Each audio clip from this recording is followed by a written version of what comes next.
Hi hello sweeties, welcome to my story world.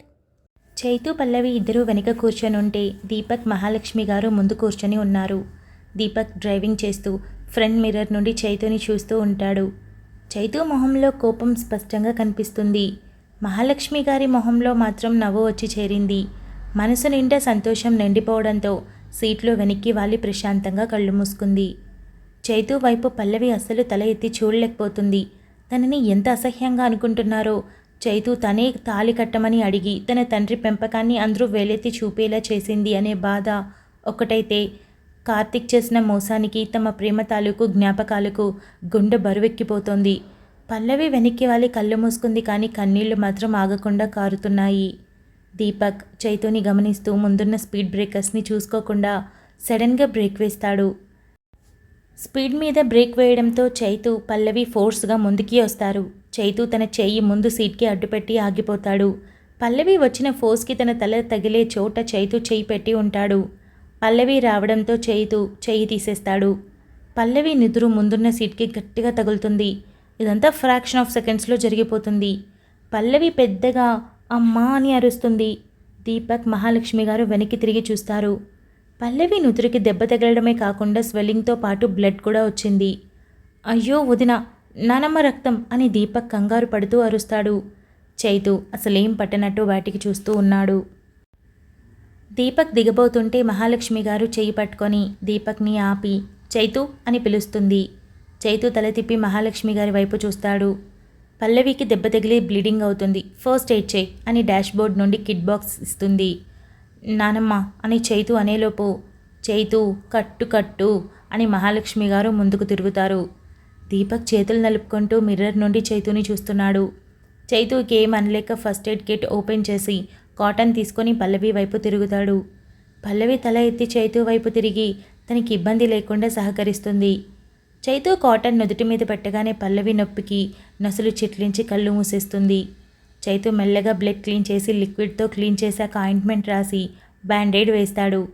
పల్లవి తన సీట్లోకి బాగా కూర్చుంటుంది. చైతు కూడా సరిగ్గా కూర్చొని దీపు పోనివ్వు అని అంటాడు. హా అలాగే అన్నయ్య అని దీపక్ ఇంటికి పోనిస్తాడు. కాసేపటికి ఇంటికి చేరుకొని గేట్ దగ్గర గట్టిగా హారన్ కొడతాడు. వాచ్మెన్ పరుగున వచ్చి గేట్ ఓపెన్ చేస్తాడు. పల్లవి కళ్ళు పెద్దవి చేసి చూస్తుంది. పాలరాయి మీద మహాలక్ష్మి మ్యాన్షన్ అని అందంగా రాసి బోర్డు బయట కనిపించింది. గేట్లోకి కార్ ఎంటర్ అవ్వగానే దారిలో ఒక అందమైన శిల్పం, చుట్టూ మొక్కలు వేసి ఫౌంటైన్తో చాలా అందంగా ఉంది. అలా దారిలో 3 శిల్పాలు కనిపించాయి పల్లవికి. చైతు ఒక సెలబ్రిటీగా పల్లవికి బాగా తెలిసిన వ్యక్తి అయినప్పటికీ తన విల్లా ఇలా ఉంటుందని ఊహించలేకపోయింది. కార్ గుమ్మం ముందు లాన్లో ఆగగానే మహాలక్ష్మి గారు ఫోన్ చేయడంతో ముందుగానే చైతు పల్లవికి హారతి ఇవ్వడానికి 2 ఆడవాళ్ళు గుమ్మం బయట నించుని ఉన్నారు. మహాలక్ష్మి గారు దిగుతూ చైతు పల్లవితో రా అని చెప్పి దిగుతుంది. చైతు విసుగ్గా ఉన్న నానమ్మ మాట వినాలి అనుకోవడంతో పల్లవి వెనుక దిగి వెళ్తాడు. వెనుక మరొక కారులో రత్నంని డ్రైవర్ తీసుకొని వచ్చి వదులుతాడు. రత్నం పరుగున దీపక్ పక్కకి వచ్చి మెల్లగా నడుస్తూ ఆయాసపడుతూ ఉంటాడు. వెనుక వస్తున్న దీపక్ ఇక్కడొక అడుగు వేస్తే అక్కడొక అడుగు వేసేవాడు. ఇప్పుడు చూడు వదినతో మెల్లగా నడుస్తున్నాడు. అన్నయ్య నీ లైఫ్ మారిపోయింది అని నవ్వుకుంటూ మెల్లగా రత్నంకి వినిపించేలా అంటాడు. చైతు వెనక్కి తిరిగి అర్థమైంది అని దీపక్ వైపు చూసి అంటాడు. దీపక్ నవ్వు ఆపి గుటకలు మింగుతూ అమాయకంగా మొహం పెట్టుకొని నడుస్తాడు. రత్నం నవ్వుకుంటూ సార్కి మనసులో అనుకున్నవే వినిపిస్తాయి, అలాంటిది చిన్నగా ఆయన బయట మాట్లాడితే వినిపించదా అని అంటాడు. ఏంటో రత్నం, టైం బాలేక బయటికి వాగాను, ఇక అన్నయ్య ఈ విషయం మర్చిపోయేదాకా టెన్షన్ పడాలి అని అంటాడు. రోజు నా పరిస్థితి కూడా అంతే సార్, కాకపోతే సార్ మంచివారు, అందుకే అన్నీ పట్టించుకొని నేను అని రత్నం అంటాడు. చైతు పల్లవి గుమ్మం దగ్గరికి చేరగానే ఇద్దరికి హారతి తీసి లోపల అడుగు పెట్టిస్తారు. లోపలికి వెళ్ళడమే చైతు ఇక మహాలక్ష్మి గారికి మాట్లాడే అవకాశం లేకుండా చకచక తన రూంలోకి వెళ్ళిపోతాడు. పల్లవి నించిన చోటే నిలబడిపోయింది. మహాలక్ష్మి గారు పల్లవి దగ్గరికి వచ్చి భుజం మీద చేయి వేస్తారు. పల్లవి పక్కకి తిరిగి ఆవిడ్ని చూడగానే గట్టిగా హత్తుకొని ఏడ్చేస్తుంది. మహాలక్ష్మి గారు ఓదారుస్తూ ఊరుకో తల్లి ఏడవకు అని పల్లవిని చిన్నగా ఒక రూమ్లోకి తీసుకొని వెళ్తుంది.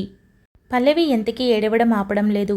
పల్లవిని బెడ్ మీద కూర్చోబెట్టి పక్కనే మహాలక్ష్మి గారు కూర్చొని పల్లవి కన్నీళ్లు తుడుస్తూ చూడు పల్లవి, ఇదంతా విధిలిఖితం, ఎవ్వరం మార్చలేం. నువ్వు కార్తిక్తో జీవితం ఊహించుకొనుంటే ఆ భగవంతుడు చైతుతో నీకు ముడిపెట్టాలని రాసిపెట్టాడు. అందుకే ఇలా జరిగింది. మన తలరాతలో ఎలా రాసుంటే అలా జరుగుతుంది. అంతేకాని మనం ఆశపడినట్టు జీవితం ఎప్పుడూ ఉండదు. నువ్వేం బాధపడకు, అన్నీ సర్దుకుంటాయి. నువ్విలా ఉంటే రేపు మీ నాన్న వచ్చి చూస్తే ఎంత బాధపడతారు. ఏడవకు. అయినా నీలాంటి మంచి పిల్లని కాదని వెళ్ళిపోయింది ఆ కార్తీక్. జీవితాంతం బాధపడాలి. అంతేకాని నువ్వేడిస్తే ఎలా? డబ్బు లేకపోయినా రాజారాం మంచితనం, ఒంటరి తండ్రిగా నిన్ను పెంచే విధానం గురించి ఎప్పుడూ ఆఫీస్లో గొప్పగా మాట్లాడుతూనే ఉంటారు. అలాంటి పెంపకంలో పెరిగిన నువ్వు ఇలానే ఏడ్చేది? నిన్ను కాదు అన్నవాడికి నీ విలువ తెలిసేలా చేయాలి. నువ్వు కావాలి అనుకున్న వాళ్ళని అక్కున చేర్చుకోవాలి. అదే జీవితం అని ప్రేమగా చెప్తారు. పల్లవి కంట్లో కన్నీరు వస్తూనే ఉన్న మహాలక్ష్మి గారి మాటలు మాత్రం మనసు పెట్టి వింటుంది. ఇలారా పల్లవి, పడుకో అని మహాలక్ష్మి గారు తన ఒడిలో తలపెట్టి పడుకోబెట్టుకుంటారు. పల్లవికి కూడా ఆ సమయంలో ఓదార్పు అవసరం అనిపించి పడుకొని తన పరిస్థితికి తనే ఏడ్చుకుంటూ మెల్లగా నిద్రలోకి జారుకుంది. మహాలక్ష్మి గారు ప్రేమగా పల్లవి తల నిమురుతూ, నువ్వే నా మనవణ్ణి మార్చాలి పల్లవి.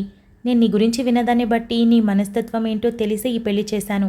కానీ నువ్వెందుకు చైతుని తాళకట్టమని అడిగావో అర్థం కావడం లేదు అని ఆలోచిస్తూ, ఏదైతే ఏంటి, నా మనవడి పెళ్ళైపోయింది. ఇక నువ్వు కూడా నీ బాధ నుండి బయటపడాలంటే ఈ పెళ్ళి చాలా అవసరం అని అనుకొని మెల్లగా పల్లవి తలని దిండు పెట్టి పడుకోబెట్టి మహాలక్ష్మి గారు హాల్లోకి వస్తారు. దీపక్ అటు ఇటు తిరుగుతూ గోర్లు తెగ కొరుక్కుంటున్నాడు. దీపు, ఏం ఆలోచిస్తున్నావు నాన్న అని మహాలక్ష్మి గారు అడుగుతారు. మేడం, దీపక్ బాబు ఇందాక చైతూ సార్తో వెటకారం ఆడారు. అందుకే చైతూ సార్ ఏమంటారో అని కంగారు పడుతున్నారు అని రత్నం చెప్తాడు. మహాలక్ష్మి గారు నవ్వుకొని, దీపు, వాడేమనకుండా నేను చూసుకుంటాను, కానీ ముందు నేను చెప్పిన పంచే అని అంటారు. నానమ్మ, ఆ మాట అన్నావు చాలు, ఏం చాలు చెప్పు అని దీపక్ అడుగుతాడు. మహాలక్ష్మి గారు దీపక్తో పాటు రత్నంకి కూడా పని అప్పగిస్తుంది.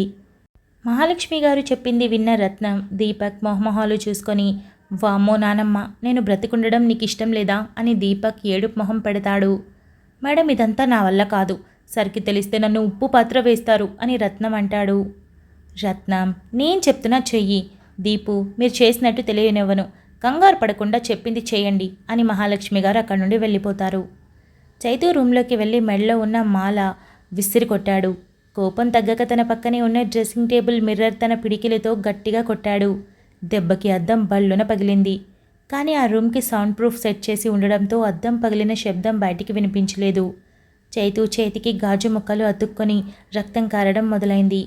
పక్కనే ఉన్న సోఫాలో కూర్చొని నిప్పులు చెరిగే కళ్ళతో వెనక్కి వాలి కళ్ళు మూశాడు. కోపం కాస్త బాధగా మారిందేమో కళ్ళల్లో నుండి కన్నీటి చుక్కలు బయటకొచ్చాయి. వెంటనే ఆ కన్నీటి చుక్కలు తుడుచుకొని నార్మల్గా ఉండడానికి ట్రై చేస్తూ అదే సోఫాలో కళ్ళు మూసుకొని మెల్లగా ఆలోచనలతో నిద్రపోయాడు. రత్నం, ఇప్పుడు మనమే అన్నయ్య ఫస్ట్ నైట్కి అన్నీ అరేంజ్ చేశామనుకో, ఏమవుతుందో కొంచెం నీకున్న పరిజ్ఞానంతో ఊహించి చెప్పు అని దీపక్ అంటాడు. ఏముంది, కోడి మెడ విరిగినట్టు విరిచేస్తారు సార్, అంతే అని రత్నం అంటాడు. దీపక్ కార్కి సడన్ బ్రేక్ వేసి రత్నం వైపు తిరిగి అవునా అన్నట్టు తల ఊపుతాడు. రత్నం కళ్ళు ఆర్పుతూ, అంతే, ఎక్స్పీరియన్స్తో ఏదో చెప్తున్నా బాబు, కానీ అంతకు మించి కూడా ఉండొచ్చు అని అంటాడు. ఏంటో రత్నం, ఇలాంటి రోజు, అదే అన్నయ్యకి ఇంతగా అన్నింటిలో దొరికిపోతానని ఎప్పుడూ అనుకోలేదు అని దీపక్ విచారంగా మొహం పెట్టి అంటాడు.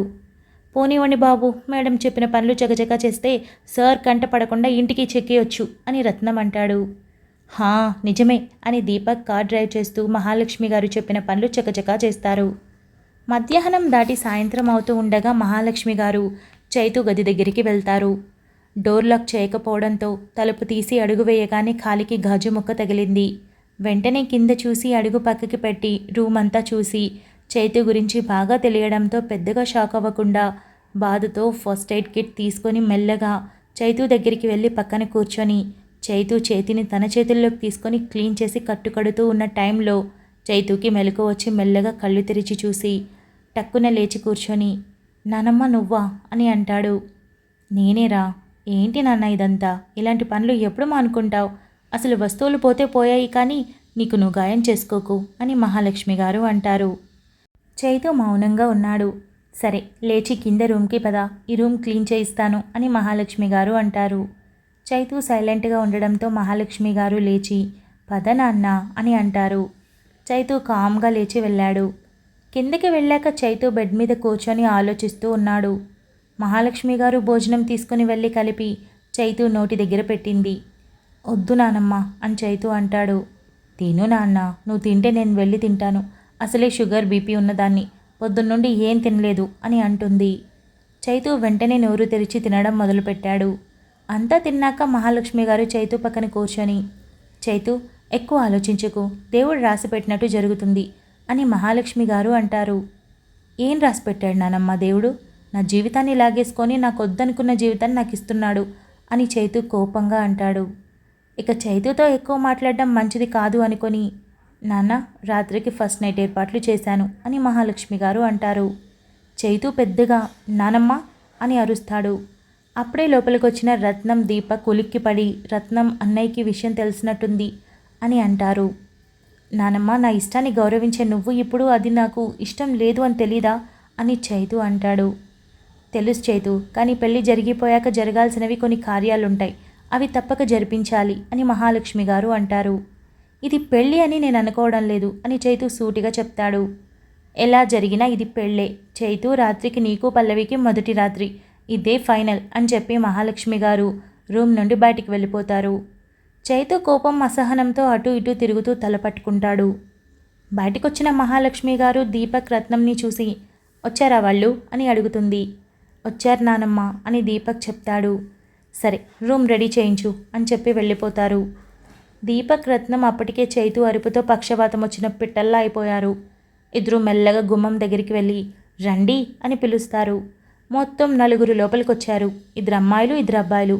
అదిగో అదే రూమ్ అని పైకి చూపించి, రూమ్ చాలా నార్మల్గానే వెకేషన్ స్పాట్లా ఉంటుంది, దాన్ని మీరు మరింత అందంగా చేయాలి, చూడగానే మనసులోకి మైండ్లోకి వేరే ఆలోచన రాకుండా కేవలం మా అన్నయ్య వదిన గురించి మాత్రమే ఆలోచించాలి అని దీపక్ అంటాడు. అవునవును, మా గురించి ఇదంతా చేసింది ఎవరని ఆలోచించకూడదు మా సార్ అని రత్నం అంటాడు. దీపక్ రత్నం వైపు చూసి, నువ్వు టెన్షన్ పడు, నేను పడతా, కానీ దాన్ని నీ మాటలతో మరింత పెంచకు సరేనా అని కసురుతాడు. రత్నం బిక్కుబిక్కుమంటూ చూస్తూ, దీపక్ బాబు, నేనెక్కడ భయపడుతున్నా, మీరు ఆల్రెడీ అదే ఫేస్లో ఉన్నారు అని అంటాడు. సర్లే అని వాళ్ళ వైపు తిరిగి, చెప్పింది అర్థమైంది అనుకుంటా కదా అని అంటాడు. ఎస్ సార్, 1 గంటలో మా ఎక్విప్మెంట్ వస్తుంది, ఇన్ టైంలో రూమ్ రెడీ చేస్తామని చెప్తారు. సరే వెళ్ళండి అని దీపక్ సోఫాలో కూలబడతాడు.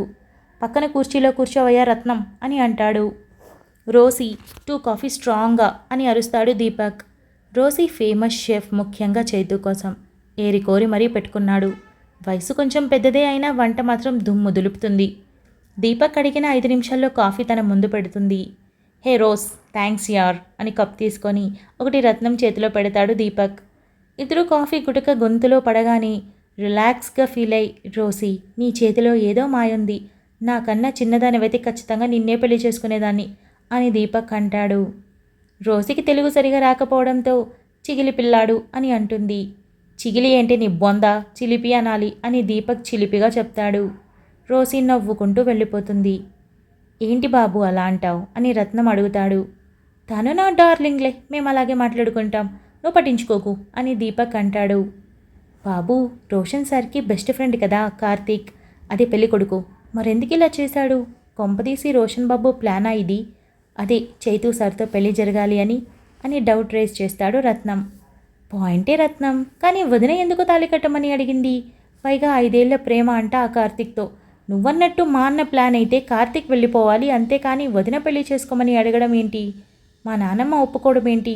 అసలు పెళ్ళే ఇష్టం లేని అన్నయ్య తాళి కట్టడం ఏంటి? ఏంటో మొత్తం గజిబిజిగా ఉంది.